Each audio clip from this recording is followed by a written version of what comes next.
There was a time when I thought loss meant the end of everything. The silence that followed felt like eternity.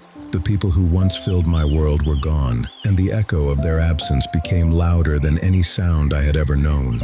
I tried to pray, but even my prayers felt hollow, as if the words were falling into a sky that no longer listened. I used to think faith meant always feeling God near, but now I know it also means trusting Him when He feels far away. The days blurred together, the nights stretched long. I would wake up hoping for peace, but find only the weight of memories. My hands trembled not from fear, but from the exhaustion of holding on. Every smile felt borrowed, every step mechanical.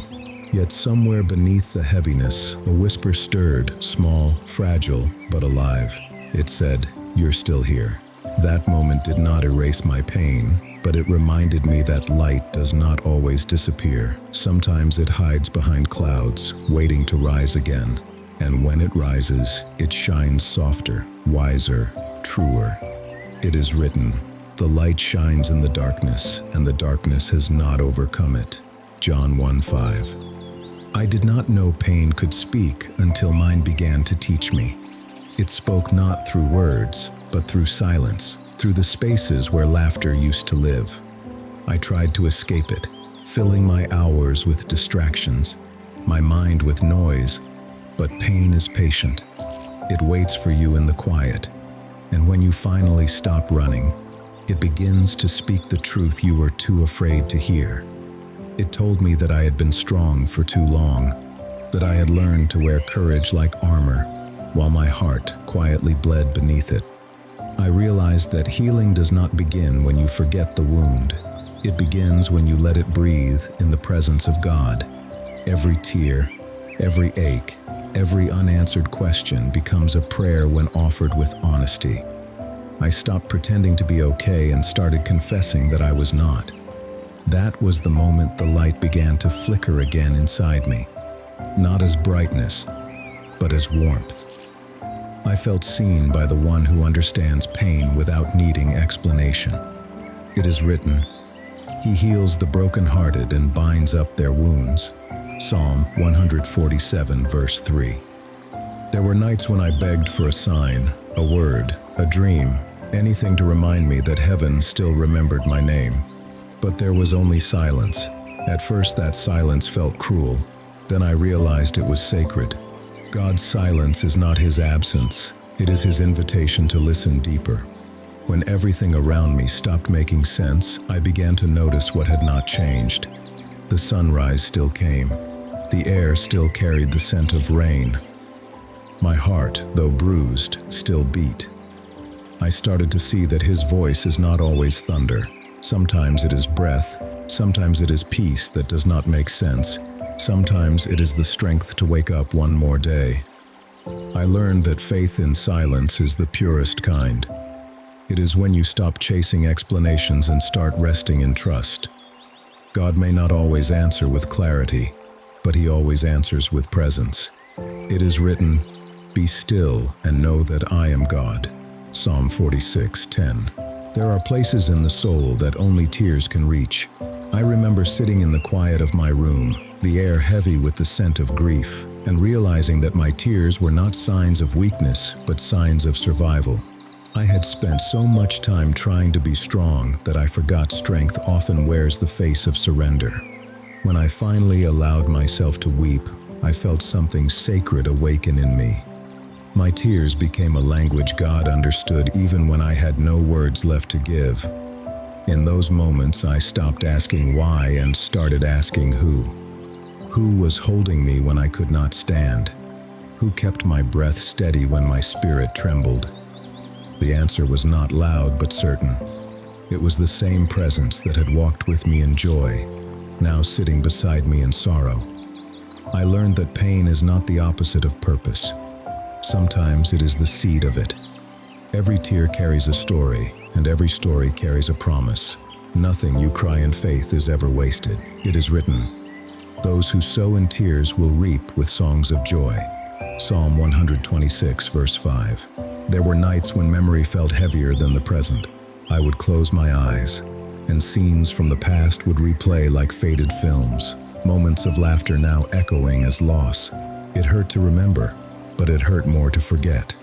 I realized memory is not meant to be erased. It is meant to be redeemed. God does not ask you to forget the ones or the seasons you have lost. He asks you to remember them differently, not as chains, but as chapters. As I began to speak those memories aloud in prayer, something shifted. I felt gratitude rising where grief once lived. Gratitude does not cancel pain, but it transforms it. It turns mourning into meaning. It teaches you to see that every person, every experience, was a gift, even if it was temporary. I learned that remembrance is not a prison when it leads you to gratitude. It is the bridge between what was and what still can be. It is written, "The memory of the righteous is blessed." Proverbs 10:7. Hope used to feel like sunlight, warm, strong, and bright, but after loss, it felt more like a flicker, a candle in a storm. I wanted faith to roar, but sometimes it only whispered, and that whisper became holy to me, because even the smallest flame still keeps the darkness away. I learned that hope does not always feel like confidence. Sometimes it feels like trembling but still choosing to believe. It is not about ignoring reality. It is about seeing reality through the eyes of eternity. Every time I said, "God, I trust you," even through tears, I was planting another seed in the soil of tomorrow. There were days when hope felt too small to matter, but faith taught me that God multiplies what little we give him.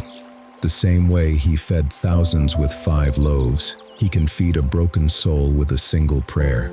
It is written, "Now faith is confidence in what we hope for and assurance about what we do not see." Hebrews 11:1. There came a morning when I noticed the light slipping through my curtains, and I felt for the first time in a long while that I could breathe without forcing it. The grief was still there, but it had changed its shape. It no longer suffocated me. It simply lived beside me, softer now, gentler. Healing did not come like a wave washing everything clean. It came like small drops of rain that fell quietly until the ground began to soften. I learned that breathing again does not mean forgetting. It means making space for both sorrow and joy to exist together. It means being honest enough to say that the ache is still there, but so is grace. Each breath became a prayer, a rhythm that said, "I am still here, and so is God." Sometimes that was all I needed to make it through another day. There is a strength that grows only in those who have walked through darkness. It is not loud, it is not proud, it is sacred. It is the kind of strength that does not depend on control, but on surrender. It is written, "He gives power to the faint, and to those who have no might, he increases strength." Isaiah 40:29. In the quiet that followed my pain, I began to hear again. Not the world, not my fears, but that small, gentle voice that had always been there. It spoke not in thunder or command, but in calm. It told me that I was not broken beyond repair, that my story was not over, and that even loss could become a sacred beginning. I realized that God had been speaking all along. I was simply too loud to listen. Renewal began when I stopped asking for the old life back and started thanking him for the new one that was slowly forming. I did not see it clearly at first, but peace began to replace panic, clarity began to replace confusion, and gratitude began to replace grief. I began to live again, not as the person I was, but as the person I was becoming. Hope returned, not as a rush of emotion, but as quiet assurance. It is written, "See, I am doing a new thing. Now it springs up. Do you not perceive it?" Isaiah 43:19. I used to think that darkness hid God, but now I know it sometimes reveals him. In loss, I saw parts of his nature that joy had never shown me. His compassion, his patience, his understanding of human pain. When I could not see the way, he became the way. When I could not speak, he became the prayer. When I could not walk, he carried me. I realized that my loss had not destroyed the light within me. It had purified it. The light that once depended on circumstances now came from something deeper, eternal. The same way gold is refined through fire, faith is refined through pain. I began to see that every heartbreak had carved more space for His presence to dwell. The more I surrendered, the brighter the light became, until I no longer needed to search for it outside. It was in me, and it had been there all along.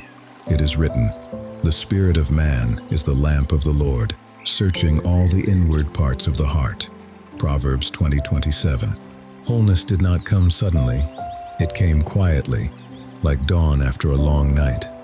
There was no single miracle moment, just a series of small mercies that stitched my heart together piece by piece. I stopped trying to return to who I was before the loss, because that person no longer existed. Instead, I chose to become someone new, someone shaped by both the sorrow and the strength it produced. I learned that healing does not erase the scars, it teaches you to see them as proof that you survived. The past no longer held me captive, it became my teacher. Every broken moment had taught me something about love, about endurance, about faith. And slowly, the fear of losing faded, replaced by gratitude for having lived. Wholeness is not about perfection, it is about peace. It is about learning to carry both the ache and the grace and still smile at the sunrise. It is written, "The Lord will restore the years that the locusts have eaten." Joel 2:25. Father, thank you for being my constant light in every dark valley. Thank you for the nights when I could not speak, yet you understood every silent tear. Thank you for the strength that came when I had none left. I surrender every piece of my story to you, trusting that even what was broken can still become beautiful in your hands. Help me to remember that loss does not define me, your love does. Help me to carry peace within me even when the world around me trembles. When I forget who I am, remind me that I am still yours. When I lose my way, guide me back to the light that never left. For every heart listening that still feels shattered, breathe new life into their spirit. Remind them that they are not forgotten, not forsaken, not finished. Let your light rise in them again, softly, steadily, eternally. It is written, "Weeping may endure for a night, but joy comes in the morning." Psalm 35. And as long as I live, I will carry this truth, that no darkness can ever steal the light you placed within me. Amen.